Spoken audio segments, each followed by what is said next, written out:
1. 2026년 여전히 이생에만 기대는 대한민국 의료의 민낯.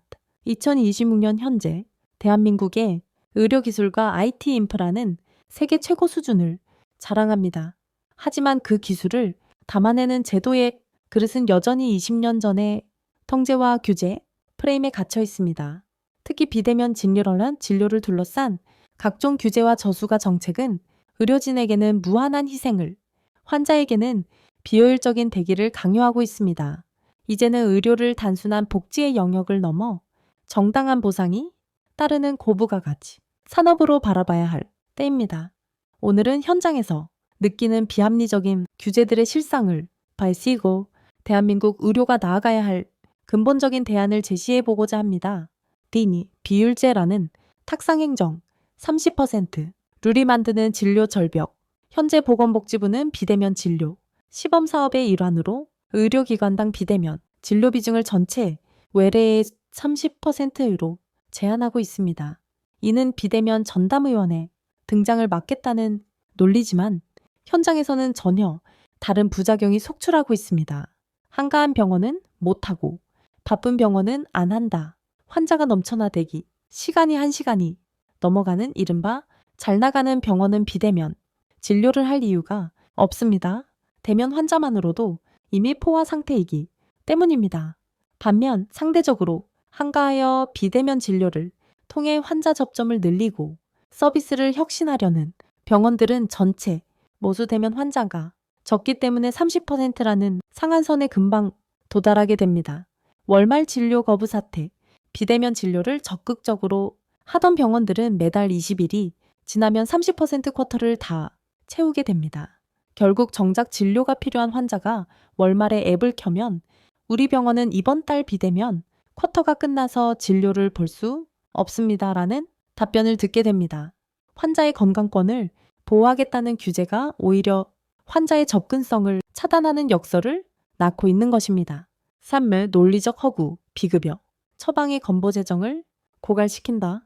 정부가 비대면 진료를 통제하는 가장 큰 명분 중 하나는 건강보험 재정의 건전성입니다. 하지만 이는 비급여, 진료의 구조를 조금만 이해해도 앞뒤가 맞지 않는 주장임을 알 수 있습니다.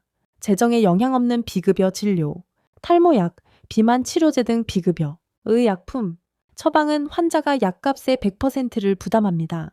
더 중요한 것은 진찰료 자체도 비급여 100% 환자 부담도로 처리되어 건강보험공단에 단 1원도 청구되지 않는다는 점입니다. 즉, 비대면으로 비급여, 약을 아무리 많이 처방해도 국가 재정에는 아무런 영향이 없습니다. 규모 통제의 모순, 비대면이 활성화되면 환자가 늘어나 재정이 위험하다는 논리 역시 빈약합니다. 비대면 앱이 있다고 해서 안 아픈 사람이 갑자기 아파지는 것은 아닙니다. 병원 가기 귀찮아서 참았던 미층적 수요가 일부 해소되는 것일 뿐 이를 재정위기로 몰아쓰는 것은 환자의 편의를 무시한 행정 편의적 발상입니다. 새해 소비자 주권의 상실 1시간, 대기 vs 3분 진료의 굴레. 우리는 왜 단순한 재처방이나 가벼운 상담을 위해 병원 대기실에서 1시간씩 앉아 있어야 할까요? 직장인의 연차 휴가, 자영업자의 영업 손실 등을 따지면 이는 엄청난 사회적 비용의 낭비입니다.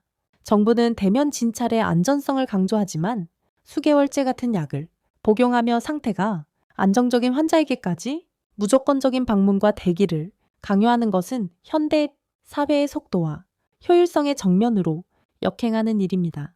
소비자는 자신의 시간을 아끼고 효율적으로 진료받을 권리가 있습니다.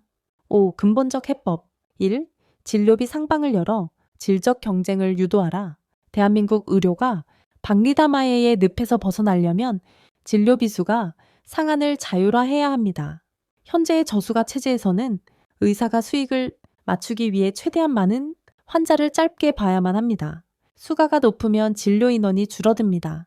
제대로 된 보상이 주어진다면 의사는 하루에 100명을 보지 않고 20명만 보더라도 병원을 운영할 수 있습니다. 한 환자에게 30분, 1시간씩 집중할 수 있는 환경이 조성되는 것입니다.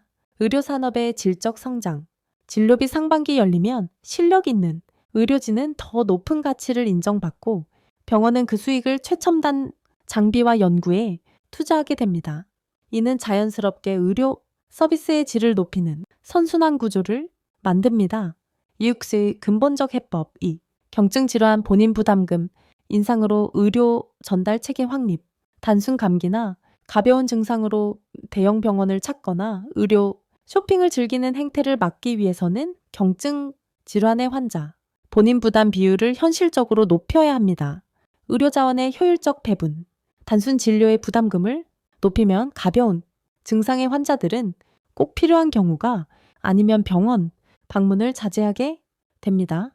이렇게 확보된 의료진의 시간과 건강보험 재정은 정말 생명이 위급한 중증 환자, 희귀질 환자, 응급실 운영 등에 집중 투입되어야 합니다. 합리적 이용 유도. 비용이 너무 저렴하기 때문에 발생하는 불필요한 의료 이용을 억제함으로써 시스템의 지속 가능성을 확보할 수 있습니다. 7. 결론.